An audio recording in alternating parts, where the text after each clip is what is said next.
சிந்து பைரவி அடுத்த வார எபிசோடில் பார்த்திங்க அப்படின்னா காயத்ரி கல்யாணமே வந்து நின்றுச்சு.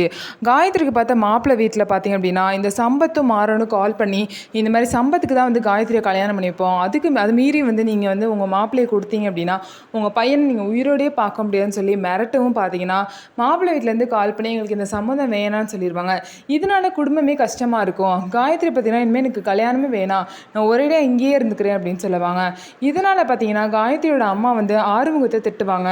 ஒன்னால தான் இப்படிலாம் ஆயிடுச்சு, உன்னோட அவசர புத்தினால தான் இவ்வளோ இதை நம்ம அனுபவிச்சுட்டு இருக்கோம்னு சொல்லிட்டு திட்டுவாங்க. இன்னொரு சைடு வந்து இந்த மாதிரி மகா, அதாவது சிவாவோட அம்மா மகா பார்த்தீங்க அப்படின்னா அன்னபூர்ணி அவங்க பேரில் உள்ள உயிரை வந்து இவங்க பேருக்கு மாற்ற சொல்லி லாயர்கிட்ட போய் பேசியிருப்பாங்க.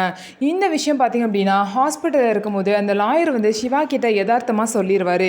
இதை கேட்ட சிவா ரொம்பவே டென்ஷன் ஆகி அவங்க அம்மா கிட்ட வந்து கத்துவாங்க. பெரியம்மா வந்து நமக்கு எவ்வளோ செஞ்சுருக்காங்க, நான் ஆசைப்பட்டேன் அப்படிங்கிறதுக்காக என்னை டாக்டருக்கு படிக்க வச்சாங்க, நம்ம ஃபேமிலியை ரொம்ப மோசமான நிலைமையில் இருந்தப்போ இது உங்கள் வீடு மாதிரி அப்படின்னு சொல்லி நமக்கு வந்து அடைக்கலம் கொடுத்து இங்கே இருக்க வச்சாங்க, ஆனால் கொஞ்சம் கூட நன்றியே இல்லாமல் எப்படி உங்களுக்கு இப்படி பண்ண மனசாட்சி வந்துச்சு அப்படின்னு சொல்லிட்டு அவங்க அம்மாவை வந்து திட்டுவாங்க. அது மட்டும் இல்லாமல் தெரிஞ்சே தப்பு பண்ணுறவங்கள யாரும் மன்னிக்கவே மாட்டாங்கன்னு சொல்லி அவங்க அம்மா வந்து திட்டவும் செய்வாங்க. இந்த விஷயத்த சிவா வந்து அன்னபூர்ணிக்கிட்ட சொல்கிறாங்களா இல்லையா அப்படிங்கிறத பொறுத்து இருந்து பார்க்கலாம். அப்படி வந்து இந்த விஷயத்த சொன்னால் அன்னபூர்ணி என்ன மாதிரி ரியாக்ட் பண்ணுறாங்க, மகாவோட நிலைமை என்ன அப்படிங்கிறதையும் பார்க்கலாம். நம்ம வீடியோ உங்களுக்கு பிடிச்சிருந்தா நம்ம வீடியோவை லைக் பண்ணிக்கோங்க. அதுக்கப்புறம் மறக்காமல் நம்மளோட சேனலை சப்ஸ்கிரைப் பண்ணிட்டு பாருங்கள்.